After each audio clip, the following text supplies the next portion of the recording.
Live streaming is on. Good evening, ladies and gentlemen. Welcome back to Paranormal Encyclopedia. I know it has been a while. Um, I've been focusing on trying to finish up school. There's been some illness issues, but I have graduated. As of January 21st was the last day. Um, I'm feeling relatively better, so we are back. Um, Tonight we will be interviewing co-host Brian McKinley. So I'm going to put you right on the spot, and you can introduce yourself while I start posting links. Okay. I'm Brian McKinley. I'm the author currently of 3 vampire novels, Ancient Blood, Ancient Enemies, and Drawing Dead. Currently at work on the sequel to Drawing Dead. And a couple of short stories. All are available on Amazon. The link will be in the description of the video. So you can check that out. Also something amateur vampire scholar of the folklore and mythology. I wouldn't say it's all that amateur. It's pretty amateur. I mean, I don't have any real formal training. I don't know nearly as much as some people in the field. So I'm not going to insult them by trying to put myself at their level. I'm a hobbyist. But almost all, if not all of them, started out as hobbyists themselves. Oh, I could become more if I wanted. Right now I'm at the level of amateur. And I think more importantly, though, the reason why I'd say you're more than amateur, I'm not saying you're on par with some other people in the field. Obviously, there's degrees. But there is the reality of you have published and made money about vampires. That's a start. More fiction than nonfiction, granted, but that's still, a start. And again, I don't know of any universities, and I may be wrong, and if I am, and correct me, but I don't know of any accredited universities that offer a degree in, say, vampirology. There might be some. I mean, there are ones that do courses on Buffy the Vampire Slayer, so there's got to be a vampire or vampirology or vampirism degree out there at some university. And longtime listener Chris Palermo made an excellent point that I'm slightly embarrassed we forgot, given how long we have been off the air. A very belated happy holidays and Happy New Year's and Merry Christmas. Well, let me run through the whole traditional list. That's a Merry Christmas, Happy Hanukkah, Joyous Kwanzaa, Merry Festivus for the rest of you. And to any atheists that happen to be listening, I will give you my yearly advice. Just pick a religion and convert it. Already, any religion, we have the better holidays. I believe, Brian, you chose the Church of the Flying Spaghetti Monster. I said if I had to, if I was forced to convert to a religion, I'd probably go with something easy like that. Obviously, for anyone who happens to have stumbled onto us and think I'm trying to insult people, I mean, Brian and anyone who's ever heard me before should know this by now. I am joking. I think anyone who wants to celebrate a holiday is entitled to, whether you're a Christian or an atheist. I don't, just like people get offended, and I'm not going to make a big issue of this because this is not the topic of tonight, about happy holidays instead of Merry Christmas. It's like, get over it, people. They're calling Christmas a holy day. In what way is that offensive? Yeah. But at any rate, let's get back to our topic of tonight. You. Yeah. So whether you're an expert or not, what got you interested in vampire folklore? Pretty much the writing of the novels, which that started from becoming a fan of reading vampire fiction.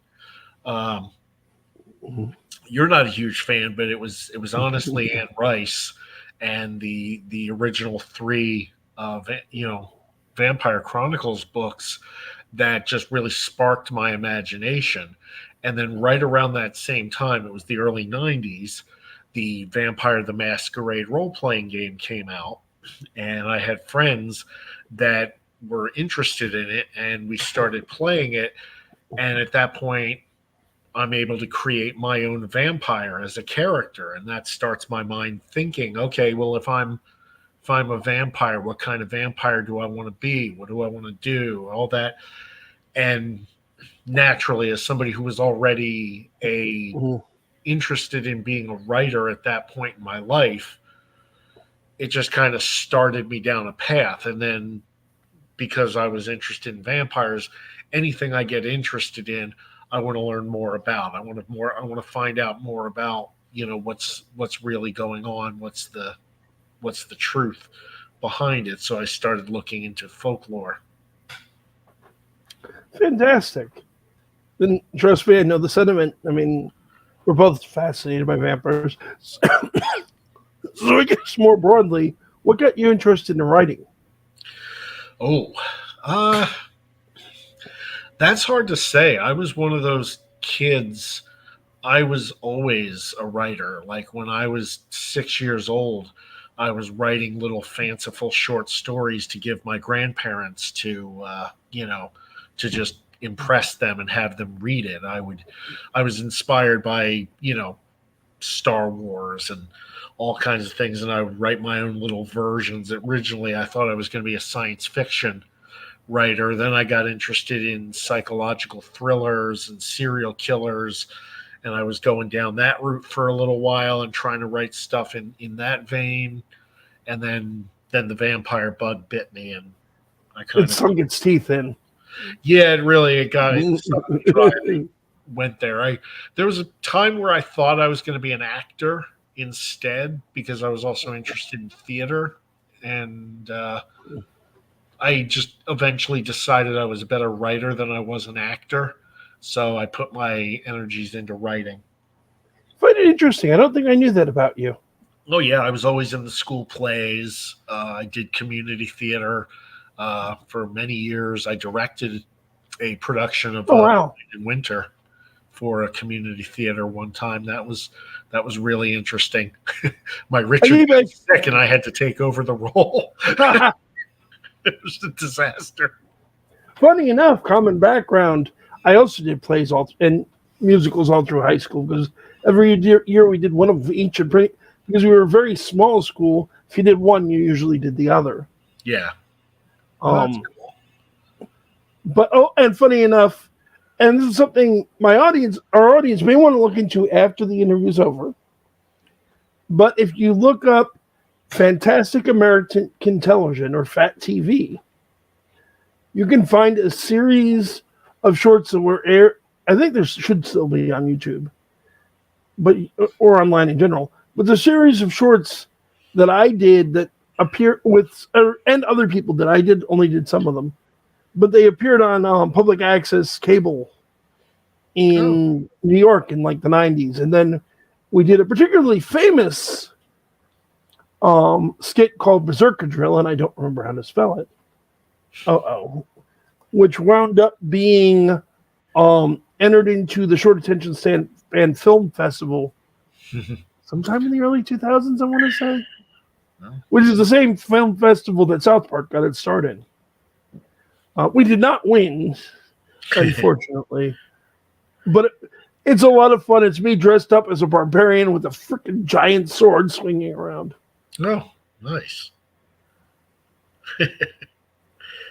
Yeah, I don't think I have anything like that. I have, there's a couple of interviews with me on YouTube on various people's channels and stuff, but some podcasts, but that's about it. It's mostly me as a writer. I find it funny, again, Chris points out RPG LARP, which we were both doing literally yesterday, is improv acting, getting to know your personality, makeup, seeing things in a different view. Oh, absolutely. Yeah. Which I've used a lot of the skills that I learned for acting in writing, in terms of character building and all things like that. And it is still the LARP is a way of keeping that stuff sharp. Well, just found it funny, and I wanted to comment on. Technically, I met one of the characters in your book last night. Your Yes, books you last did. night. Yep, I portrayed one of my own book characters. Phelan O'Connor. You want to tell everybody about Phelan, since he is in fact the subject of Drawing Dead? Yes. Okay. So Phelan O'Connor, he's got a fairly interesting backstory. I'm not going to go all into it, but and the origins of him go even further back. He started out as a role play character, an NPC, ironically enough, that I made for a game. He was just one of the villains that was going to challenge the player characters. But I had so much fun portraying him that he kind of stuck in my head, and I kept finding, like trying to find ways to work him in to a story at some point. And eventually I did. I got him into his own book. He's a gangster. He was part of the Legs Diamond gang in New York, part of the whole 1920s, 30s Prohibition era, gangsters scene with Lucky Luciano. He went up against Dutch Schultz, all that kind of stuff. In my book, he's actually the man who shoots Dutch Schultz and kills him. Just because historically it's not actually known who did. There's someone who bragged about it, who is in my book, Charles Workman. He bragged about it, and it got him the electric chair eventually. He's probably involved in the shooting, but it's not known whether he was the one that actually pulled the trigger. Interesting. So, yeah, so basically my whole idea with Phelan is usually vampire stories are always about, if you're dealing with a vampire as a protagonist, it's usually somebody that's really poorly suited to that life, who gets forced into being a vampire or becomes one through weird circumstance. And it's always them horrified and trying to deal with being a vampire. And I thought, well, what if you had somebody that was selected because they would make a really good vampire, because they have the skills and the mindset necessary. They don't mind killing people. They know how to operate in secret. They've got all these talents in the underworld all those years that make them perfectly suited to a lifestyle, especially the vampire society that I created. He's a perfect fit. So the fun part for me was to take somebody that was a pretty terrible human being, make him a vampire, and then have the act of becoming a literal monster, ironically awaken the humanity in him, where now that he's no longer a human being, he kind of recognizes the specialness of humanity and all of that, and he becomes essentially a better person for being a vampire than he was as a man. Having read a fair amount of vampire fiction, you're right. That isn't the usual approach. I mean, even when you think of Louis from Interview with the Vampire, he certainly wasn't up for it. He's like the worst possible vampire candidate.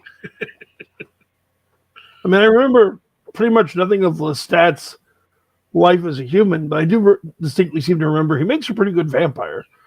Yeah, he is the closest probably in a lot of fiction that I've read where he's somebody who adapts very quickly to becoming a vampire and doesn't look back and has no regrets about it and doesn't bemoan his state, which is one of the things that made him so interesting as a character in Rice's novels. That's why she switched over and started using him as the protagonist, because she even came to find Louis really boring and whiny and just no fun to hang around with or to write about. She wanted to hang out with Lestat. Lestat was much more lively and entertaining. I've heard it said by people who do like her work that the first novel, Interview, is pretty much her version of self-help. Yeah. Yeah, she was wrangling with a lot of issues with Catholicism and other personal things that she had gone through. Particularly, her, as I understand it, her loss of a daughter and her relationship with her husband at the time. Yeah, she was going through a lot. Yeah, Yeah. So she was working that out. Yeah, The Vampire Lestat and Queen of the Damned are much more entertaining books to read, and they're better written too. Mm. I've read all three of them at some point, and I'll say I haven't quite read them because I tried reading and I didn't know what I was doing, so I started with The Vampire Lestat. Mm. And I didn't care for it very much, and then I tried to read Interview with the Vampire, and I didn't care for it even. I cared for it even less. And then I wound up listening to audiobooks later on in life, and it's like, okay, I'm not a fan, but I at least can kind of get why people enjoy them. Yeah, I'm kind of the same way with Tolkien. Like, I tried reading Lord of the Rings, and I just can't deal with. Now that's blasphemy. Yeah, I'm just not into his style. Like his method of storytelling just doesn't do it for me. The movies I thought were fantastic. I mean, how he needs like three chapters on describing what Rivendell looks like and a paragraph on the Battle of Helm's Deep. Yeah, exactly. Yeah, you'll learn more about the trees of Middle Earth than the characters. You have to go to the appendix to find out what was really going on. Don't get me wrong, I'm not a blasphemer like Brian. I love Tolkien. But again, I could definitely see why he's not everyone's cup of tea. Or at least with Lord of the Rings. I think The Hobbit is pretty accessible to just about everybody. Oh, yeah. Yeah, that one reads more like a fairy tale. Yeah. So we talked about Phelan. Let's talk about your other main character. Okay. Avery Doyle. That was close. Yeah. Yeah, he's interesting. He started off as a character in a short story that I wrote that got picked up by a independent magazine. And I had a friend who was another writer who had written a vampire story on a different angle. His featured a female vampire, and we talked, and we were going to write a movie about what if our two characters from our two short stories met up. What would happen? I've got this guy who's a huge vampire fan, wants to be a vampire more than anything in the world. You've got a vampire chick. What if they got together and she turned him, and, what would happen? And we started spitballing ideas and eventually came up with a rough screenplay that, would have made for a god-awful movie, knowing now what I know about screenwriting and what goes into a good movie. But eventually I took that and it became the basis for Ancient Blood, where I expanded all the ideas into a novel and wrote it from Avery's point of view, largely. Yeah, he's basically just a fanboy. He's a guy who loves vampires, has very low self-esteem, thinks, that it would be the coolest thing in the world to be a vampire. So I gave him his wish. And unfortunately, he's a vampire in my world, which means that, you're kind of stuck in a horrible, mafia-like bureaucracy that, runs the world, is concerned with power and prestige and, etiquette and all the stuff that's not at all what he wanted. He thought being a vampire was going to be all cool powers and, getting ladies and stuff. And None of that. So, yeah, that was the first book, and then of course that book ends, and they go on to further adventures in the second book, where they're stuck at the top of this ridiculous imperial bureaucracy, and the girl, Carolyn, is a reformer and wants to try to make things better, and naturally the system is highly resistant to trying to make things better or reform or change. There's not too much subtlety in there with my own beliefs and all that, but a lot of my books do have that kind of theme of working either against the system or within the system to try to change it, and the dynamics of that. Something I'm always fascinated by. So you touched on it briefly. Aside from the society, describe your idea of the vampire, since every writer has his own vision. Yeah. Well, I wanted to take a more realistic approach to mine. So I took most of the basic vampire ideas of Hollywood at the time, and most of the books that I had read. Now, if I was doing it all over again, if I was starting now, my vampires would probably be somewhat different. But because I hadn't read as much mythology, all I really knew were Anne Rice and Hollywood vampires and the standard tropes. I went with that and I said, okay, how can I make this seem somewhat scientifically plausible? So obviously they're not actually dead.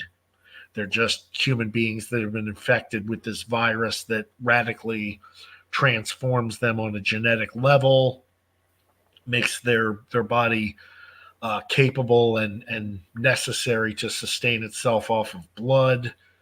Uh, they don't really age because of the telomeres in it's a technical thing with the chromosomes, the thing that causes aging and cellular death. They have a workaround. There's something in there that where it just doesn't happen with them.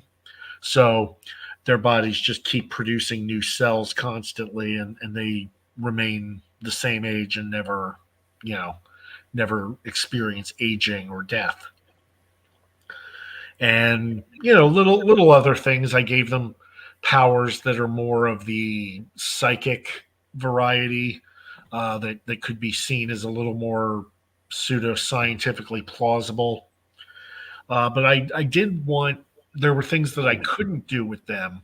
So that's why I also introduced some other species like the Shen, which encompasses all of the various kind of Asian folklores, the Indian idea of the Preda, the hungry ghost, the Gaki, all of these, they're kind of merged together into this one creature that is the basis for all those different legends.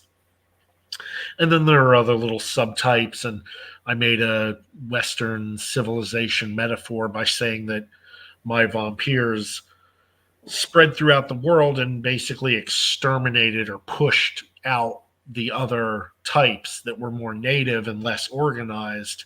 They came in like the Roman Empire and just subjugated or destroyed the other types so that they could have a monopoly on Vampire colonizers. Yeah. Yeah. Again, my work is, I can't pretend that my work is not political or there's no subtext or metaphor going on there. I think, in fairness, though, it's just the reality of human civilization that when two civilizations that are not very similar connect, it tends to be violent. And the ugly reality of it being the more technologically advantaged one is probably going to win. Yeah, that was my rationale for a lot of it. I didn't set out to say I'm going to make this biting political satire and use vampires to do it.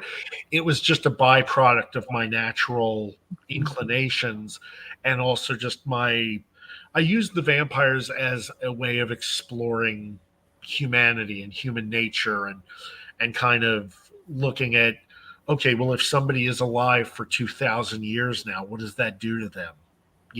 Psychologically, what what do they have to do to keep themselves kind of in the game and sharp and mentally, how do you not just go Get bored.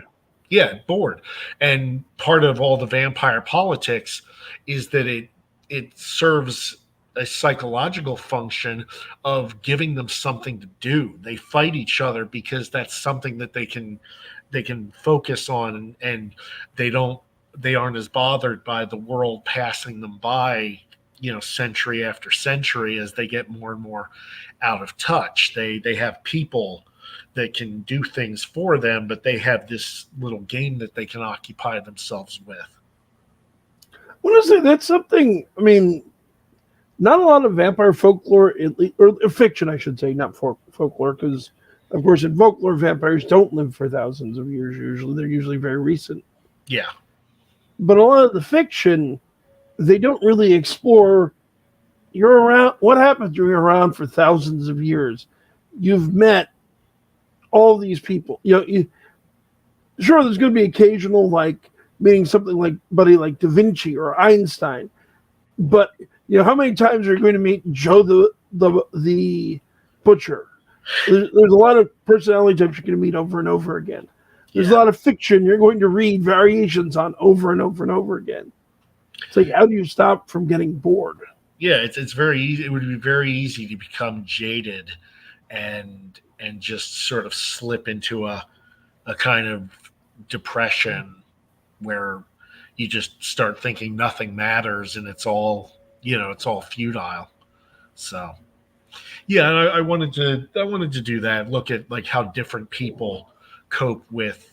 types of people cope with being a vampire. What does it do to different kinds of people?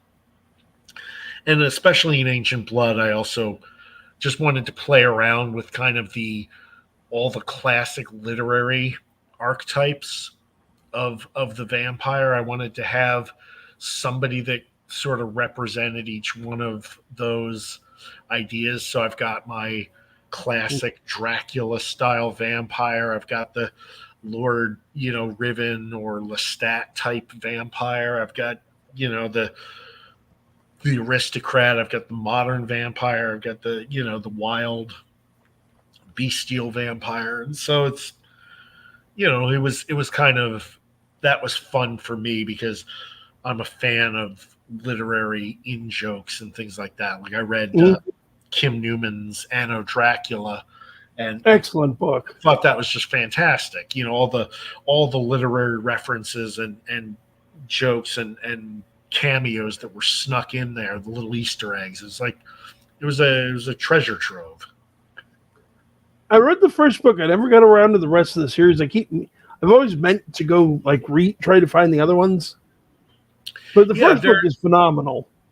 Yeah. The others are interesting. I haven't gotten through all of them, but I did read the second one, the Bloody Red Baron.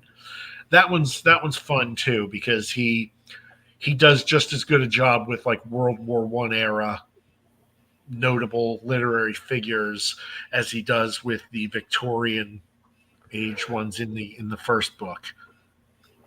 I particularly like that idea just because everybody does the Victorian characters. I mean, League of Extraordinary Gentlemen, for example. Yeah. Or we were just talking about last night.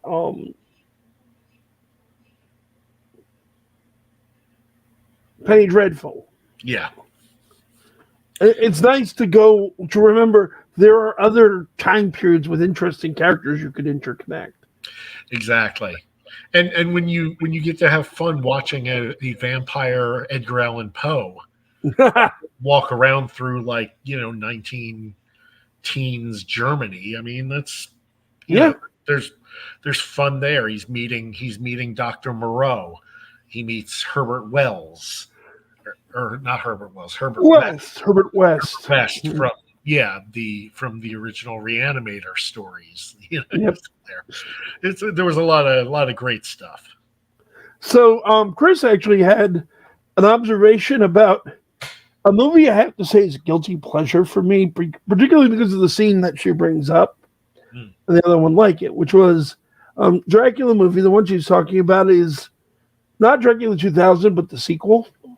Yes, that's a favorite of mine too. The scene with the folklore bits. The rice. She's particularly, they throw the rice at him and he just bullet time counts it all. Yeah, just they tried the knotted rope and he just unknots it all. Yeah. That was probably the best, most imaginative scene in that whole movie. It's very silly. It's a very over the top, but nobody else acknowledges those parts of vampire folklore. I thought it was phenomenal. Yeah. To see it on the screen, even in this silly way. Yeah, I do try to use those in my stories. I put some of that into the Shen, the sort of weird obsessive compulsive elements that vampires often exhibit in the stories. True. There's a logical explanation for that, and there's the fun explanation for that, of course. The logical explanation for that is the reality of the Silk Road and the Europe and Asia and the Middle East spent thousands of years really trading with each other. Mm-hmm. Stories went back and forth and influenced each other. That's probably part of why vampires are so universal. Sure. But the more fun explanation I got a long time ago from a friend who honestly, sincerely believed in vampires is all of those stories are about one vampire who really got around. That's why they're so common. Yeah, there's that meme that explores that, fucking Dave, where the vampires are talking about the one that always manages to get himself into the portraits and the pictures and whatnot. He keeps showing up and they just look and it's like, oh man, it's Dave again. Yeah, and we've talked about that. I might try to work that into one of my stories at some point as like a little in joke, the photobomb vampire that just can't keep himself out of like pop culture in some way or another all throughout the centuries. Probably give him a bit of the OCD too, which explains everything else. Was their suggestion. Is one vampire who legitimately has obsessive compulsive disorder. Yeah, that's why he has to count the rice and untie the knots. It's obsession. Yeah, and it just so happened that was the one that somebody observed and assumed, okay, this must be true of all vampires, and the story spread like the story of that the Japanese ghosts, where that one painter painted a ghost, which could have only been that one ghost. But they assume, okay, that must be all ghosts then, because this is the only one that we've ever captured an image of. I forget. It's the interesting things, and for anyone who doesn't know what Brian's referring to, though we've talked about it a few times. In Japanese culture, there are yurei and yokai. Yurei is a Japanese ghost. Yokai is a plethora of weird things and is usually what they call our idea of ghosts, as I understand it. Because there is a Buddhist monk who was a famous painter. The thing he was famous for is he only ever painted exactly what he saw. Nothing imaginative, always he saw it, he painted it. And one night he was visited by a ghost who was in a white kimono with long black hair. The ghost you see in every Japanese ghost movie. And because he only ever drew what he saw, to Japan it became, well, this is what a ghost must look like. And that's why every Japanese thing has these recurring white, kimono, black-haired women. Yeah. Mm-hmm. Well, That is funny. On a slightly unrelated topic, it just makes me wonder: how did we ever come up with the stereotype of the ghost looking like somebody in a long white sheet? Like, how did that start? That's a really good question. And it's something I've just started poking around the edges of. Oh, I okay. was listening to a couple of interviews with historians and archaeologists and things like that. We have ghost stories as long as we have humans telling stories. Everywhere everywhere in the world pretty much has stories of ghosts.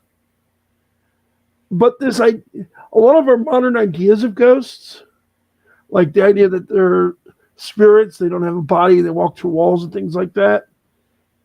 Even though, as I understand it, it's true to some extent with angels. It's true with like angels and demons. They actually had bodies in most of the old folklore. It seems like this idea that they were insubstantial, ethereal, is a more recent invention. Hmm. I'll say for anyone who's interested, there's a really good book, and if I tried to track them down once, but we were on hiatus again right after, so I never got around to finishing it.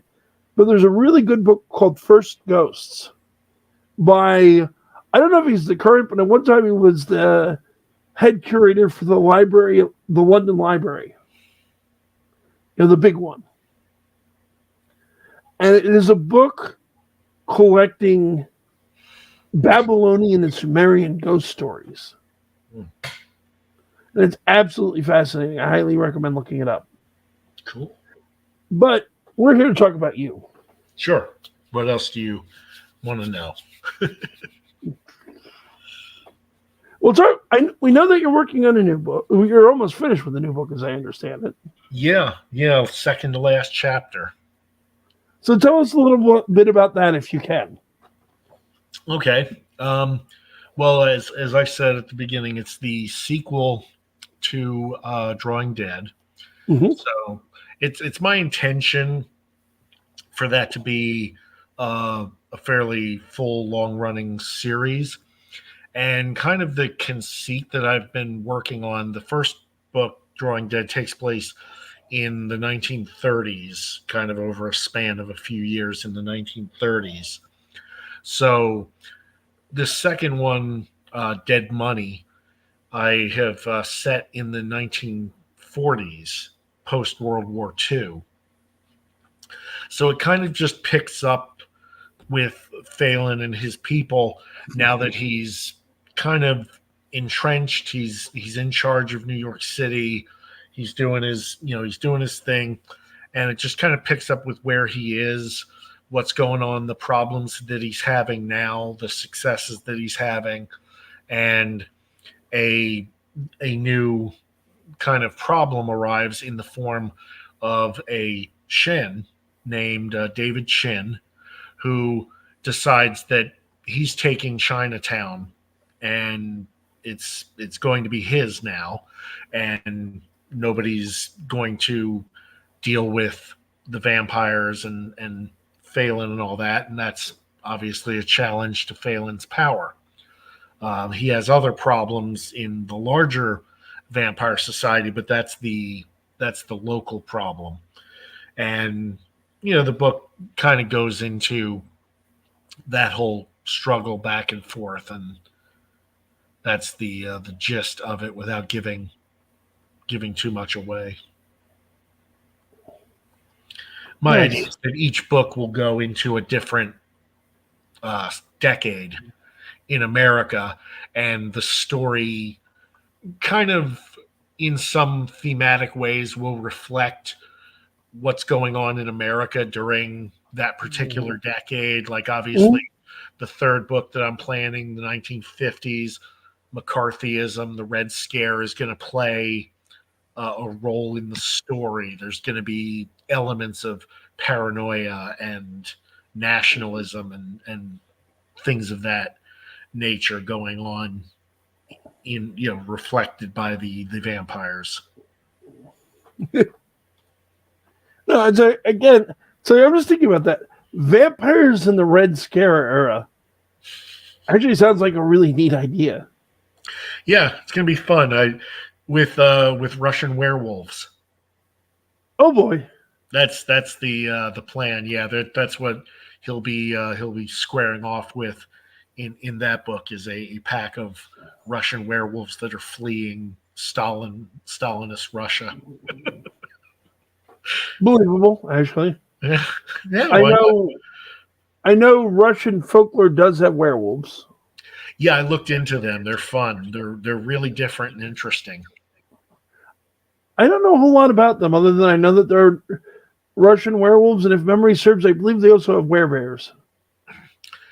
They might. I didn't come upon the bears, just the wolves, but they have two distinct types of werewolves. They have ones that are witches that are like really malevolent kind of werewolves, and then they have these other ones that are just guys that like kind of go into the woods and do a thing and become wolves, but actually protect the village and can are known to do good things occasionally and stuff, and they're just kind of looked at as like, oh, it's a thing he does. He goes out into the woods and turns into a wolf for a little while and runs around, and then he comes back home and tends to his farm.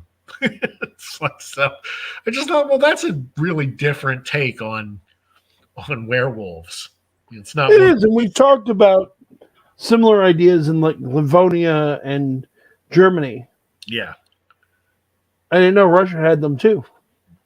Yeah, it's apparently it's another shapeshifters and you know people that become animals or take on characteristics of animals seems to be almost as common in world folklore as vampires.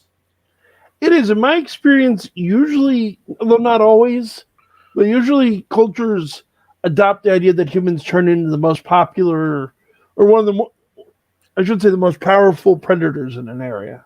Mm, Wolves at one time being very, very common all over Europe and Russia are yeah, why you get werewolves. But Russia also has a lot of bear problems, so you get and as the Scandinavia, so you get bears. China, Japan, and China and the Asia don't have a whole lot of wolves, but I yeah. think they at least at one time had some. They have Although I like could be wrong. tigers and things. Yeah, and Africa, of course, they have people that turn into jaguars and Lions, lions. Yeah, and for that matter, the one I was getting to, although of course you're correct with tigers, um, foxes are of course prominent all over Asia yeah. The as kitsune. shapeshifters. What's interesting to me, at least, about foxes and even some stories you find in India with tigers and lions and things in Africa and things like that is that they're shapeshifters in the other direction. Yeah, Kitsune is not a person who turns into a fox; it's a fox who's turned into a person. yeah. Or the spirit of a fox or something like that. Yeah. Yeah, that gets a little fuzzy. Because as we've also talked about on the show many times, there aren't these like neat little.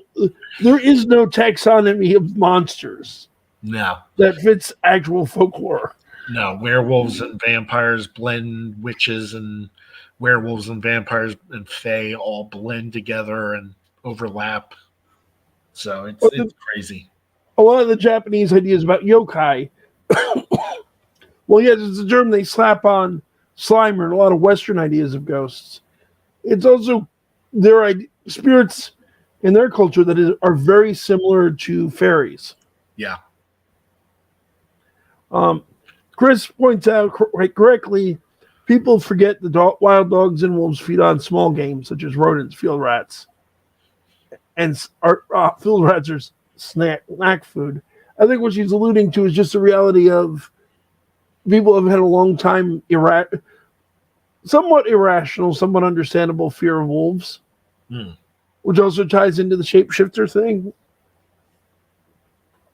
But I think the thing you're running into there is humans domesticating animals, and wolves are predators. Domesticated animals are easy food. Yeah. It's like I don't approve of the fact that throughout history, farmers and ranchers have killed wolves, but I get it. Yeah, but at the Like, you same know, time, you know, I think what she's also alluding to is the idea of having a certain amount of them can save you from other problems like rats, true. and, groundhogs and things that would destroy crops. I've seen it suggested, for example, that the fear of of cats and their association with witches, while it wasn't the only factor, was a contributing factor in the Black Death and how many people died. Because if Europe had more cats, the cats might have dealt with the rats. Yeah. It's that, and another part. It's also along with the fact that in Judaism, washing is a religious activity. Is part of what, but the two of those are, as I also understand it, why Jewish communities didn't have a big problem with the plague. Because and they were more careful about a lot of other societal things. Yeah, but a big part of it is simply the rats brought the plague to Europe. The way that it spread was like the flu. But the form of it that spreads through your lungs, once it hits that point, you're dead in a day or two. So the doctors at the time only reported the people who got sick from the flea bites, not the people who caught it through the air. Yeah. It was later when they started examining the corpses, they went, wait a minute. They missed a huge thing. But we are getting near the end of our. Well, we got about 14 minutes left. Yep. Does Chris have any questions for me or anybody else watching? We have 4 viewers according to the stats, or 2. It keeps jumping between 2, 3, and 4. But if anyone listening, Chris or someone else, has a question, feel free to ask it.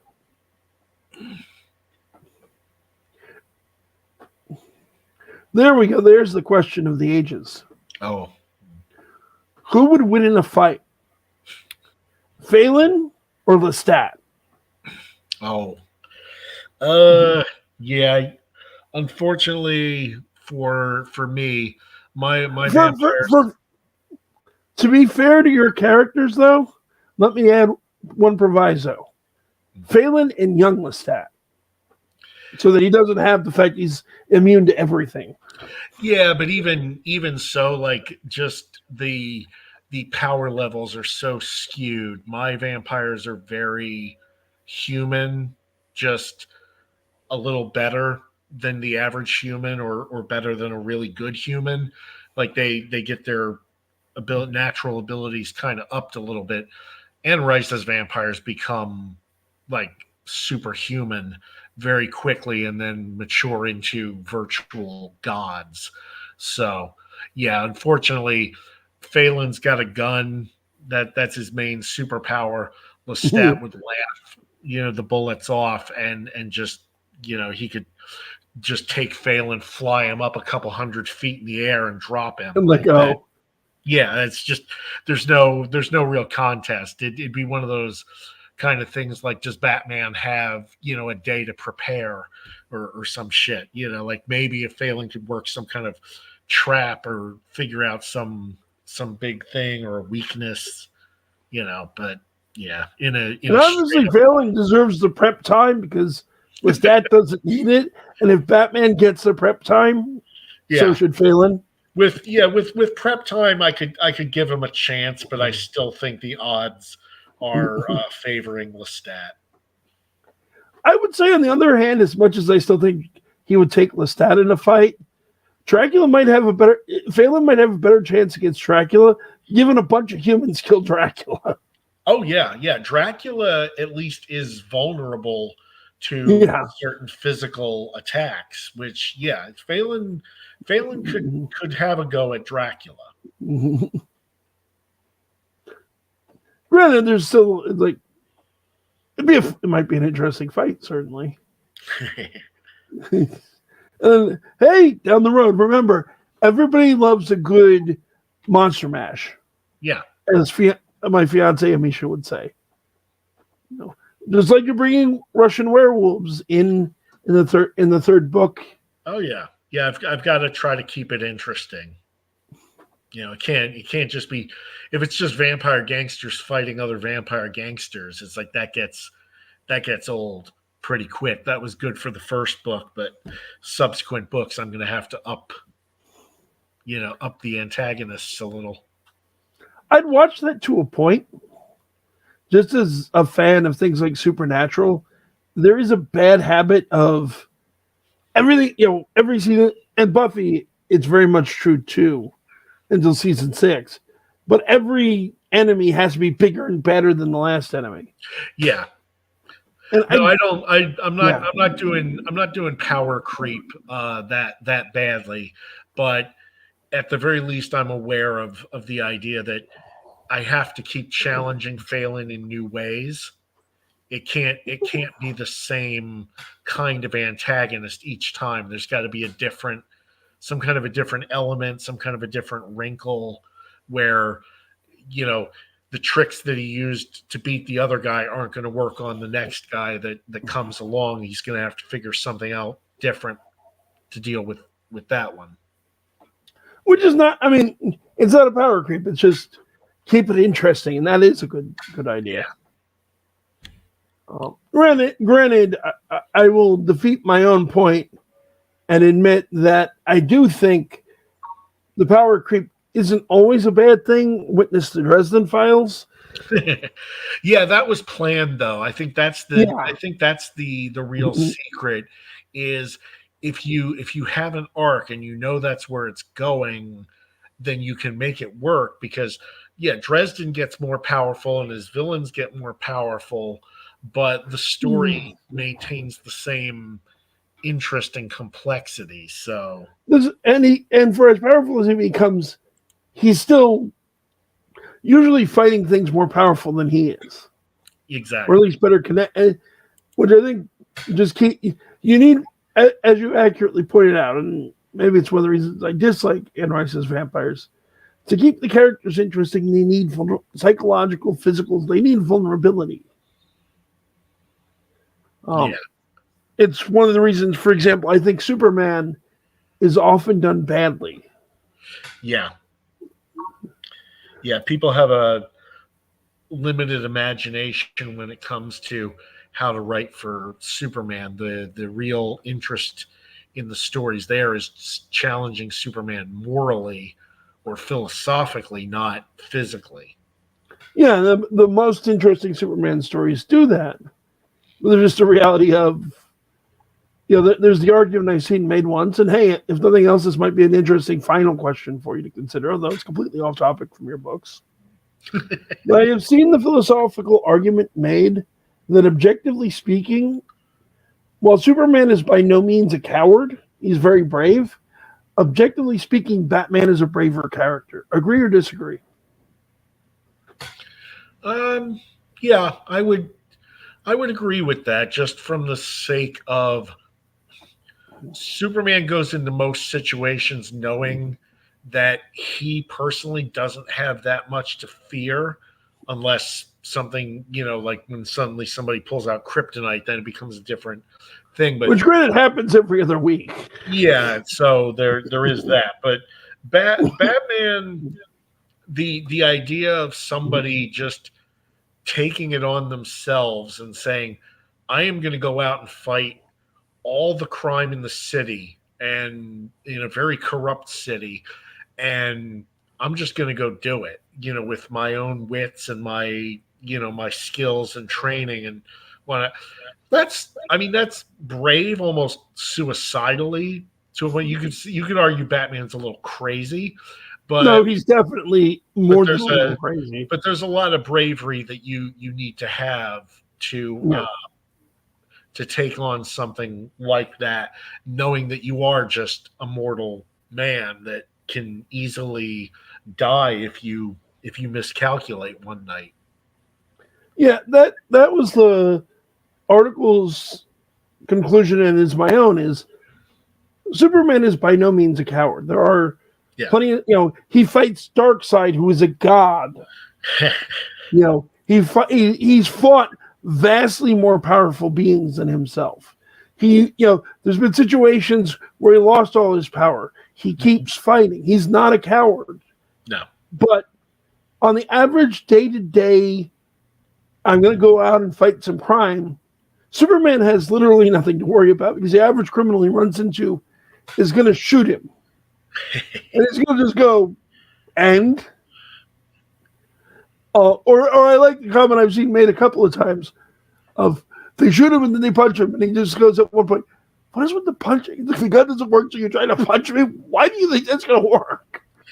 Yeah, he's strangely vulnerable to fists. Like, he's bulletproof, but fists are his weakness. Fists are his kryptonite. Yeah. Whereas on the other hand, every time Batman goes out, every armed criminal he faces is a life or death threat. Yeah. One lucky guy on a bad day for Bats, and Bats is dead. Mm-hmm. Yeah, somebody gets a lucky shot off, and he's either crippled or it's over.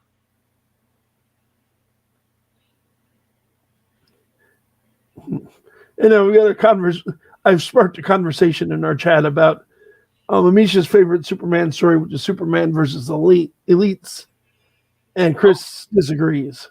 I will honestly say I didn't especially care for Superman versus elites. I think I like the point that it's making that Amisha likes. I just think there are stories that do it better. Yeah. Okay. I'm not really a Superman. I've heard about some of these from channels that I watch, but yeah. And I know this from the animated movie, which is where Amisha knows it too, since either of us read a lot of comics. But it's him basically facing superheroes who lack the same moral restraints that he does. Right. And getting into some of the reasons why he has those moral restraints. And again, it's not a bad concept, but when you see, Justice League cartoon episodes where the Justice League goes up against alternate universe version of themselves where they've become fascists.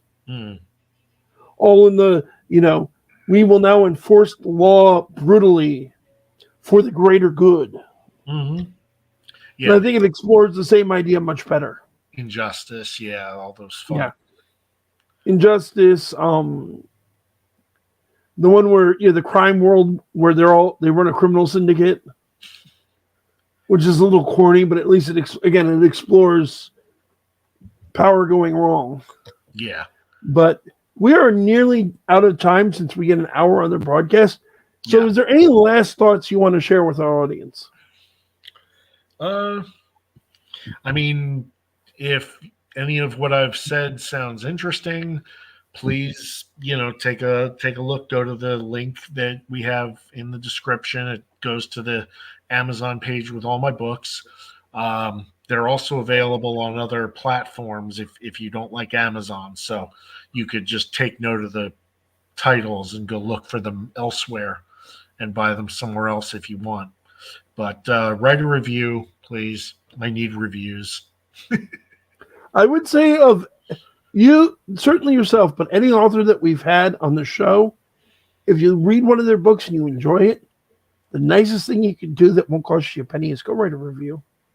That's true of any author you happen to like. Yeah. Yeah, Stephen King doesn't need another review on his books. He's doing just fine, but but especially the smaller a smaller author that they need reviews because Amazon takes that kind of stuff into account when it's deciding which books it's going to put up for recommendation on somebody else's page. Which does make me think of, I did want to plug, the last time we were here, we had the authors involved in an assembly of monsters on. Yes. That book is now available if people want to go buy it. I just got my copy from backing the Kickstarter in superb speed. I mean, it got shipped, the announcement they got shipped out was January 1st. I got it January 2nd. But I haven't got a chance to read too much yet because too much going on, too little time. Yeah. But Well, I'll it be sounded writing a review for them when I get to it. Oh, yeah. And I'm excited to get to it. I just haven't gotten beyond the Dacre's intro and some of the first short story. But I think that's going to do it for tonight, ladies and gentlemen. We should now officially be back. So expect an episode 8 p.m. Eastern Standard or Eastern Daylight or whatever they're calling it today next week. Follow us on Facebook, The Paranormal Encyclopedia. On Facebook, you got to put in the because Paranormal Encyclopedia was already taken when I created the page. And I'll update people with what's going on. We are looking at a number of guests in the near future. And if anyone knows a guest you want to suggest, feel free to reach out to me. My email's in the description. But that's going to do it for tonight, everyone. This is Kevin Mears, the Paranormal Encyclopedia, saying have a good night